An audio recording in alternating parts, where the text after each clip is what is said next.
दिलचस्प तरीके से बताते हैं।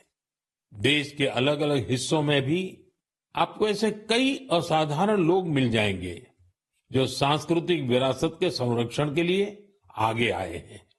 डी वैकुंठम करीब 50 साल से चेरियाल फोक आर्ट को लोकप्रिय बनाने में जुटे हैं। तेलंगाना से जुड़ी इस कला को आगे बढ़ाने का उनका यह प्रयास अद्भुत है।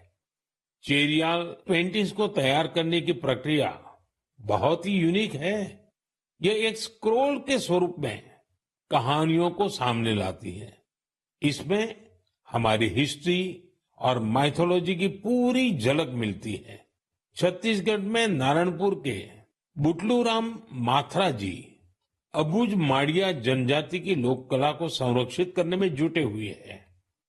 पिछले 4 दशकों से वे अपने इस मिशन में लगे हुए हैं।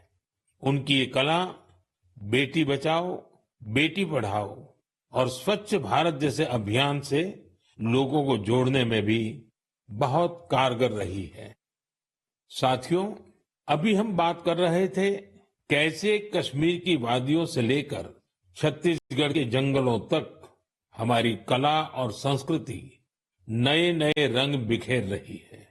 लेकिन यह बात यही खत्म नहीं होती।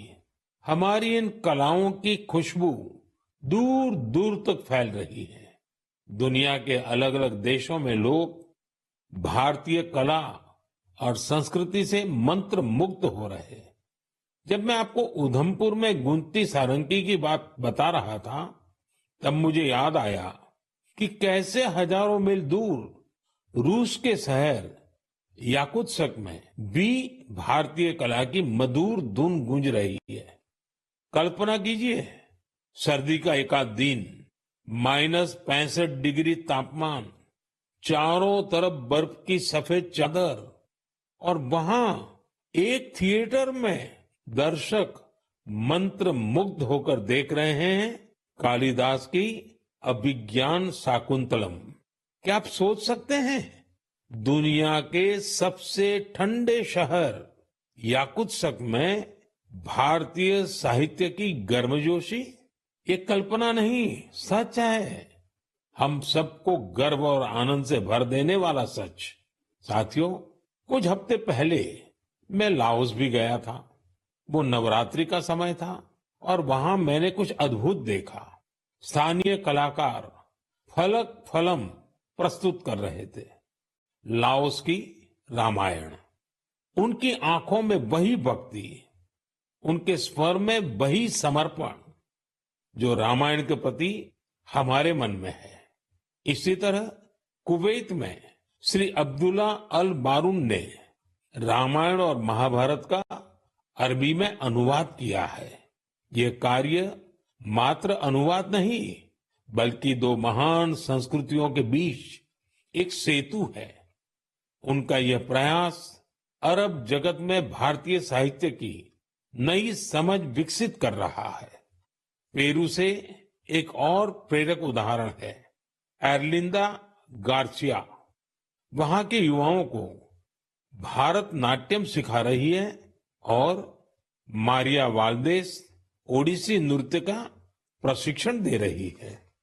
इन कलाओं से प्रभावित होकर दक्षिण अमेरिका के कई देशों में भारतीय शास्त्रीय नृत्य की धूम मची हुई है। साथियों, विदेशी धरती पर भारत के ये उदाहरण दर्शाते हैं कि भारतीय संस्कृति की शक्ति कितनी अद्भुत है। ये लगातार विश्व को अपनी ओर आकर्षित कर रही है। जहां जहां कला है, वहां वहां भारत है। जहां जहां संस्कृति है, वहां वहां भारत है। आज दुनिया भर के लोग भारत को जानना चाहते हैं, भारत के लोगों को जानना चाहते हैं। इसलिए आप सभी से एक अनुरोध भी है, अपने आसपास ऐसी सांस्कृतिक पहल को #कल्चरल ब्रिजेस के साथ साझा कीजिए। मन की बात में हम ऐसे उदाहरण पर आगे भी चर्चा करेंगे। मेरे प्यारे देशवासियों, देश के बड़े हिस्से में ठंड का मौसम शुरू हो गया है, लेकिन फिटनेस का पैशन फिट इंडिया की स्पिरिट, इसे किसी भी मौसम से फर्क नहीं पड़ता। जिसे फिट रहने की आदत होती है, वो सर्दी, गर्मी, बरसात कुछ भी नहीं देखता। मुझे खुशी है कि भारत में अब लोग फिटनेस को लेकर बहुत ज्यादा जागरूक हो रहे हैं। आप भी देख रहे होंगे कि आपके आसपास के पार्कों में लोगों की संख्या बढ़ रही है। पार्क में टहलते बुजुर्गों, नौजवानों और योग करते परिवारों को देखकर मुझे अच्छा लगता है। मुझे याद है, जब मैं योग दिवस पर श्रीनगर में था, बारिश के बावजूद भी कितने ही लोग योग के लिए जुटे थे। अभी कुछ दिन पहले श्रीनगर में जो मैराथन हुई, उसमें भी मुझे फिट रहने का यही उत्साह ही दिखाई दिया। फिट इंडिया की ये भावना अब एक मास मूवमेंट बन रही है। साथियों, मुझे ये देखकर भी अच्छा लगता है कि हमारे स्कूल्स बच्चों की फिटनेस पर अब और ज्यादा ध्यान दे रहे हैं।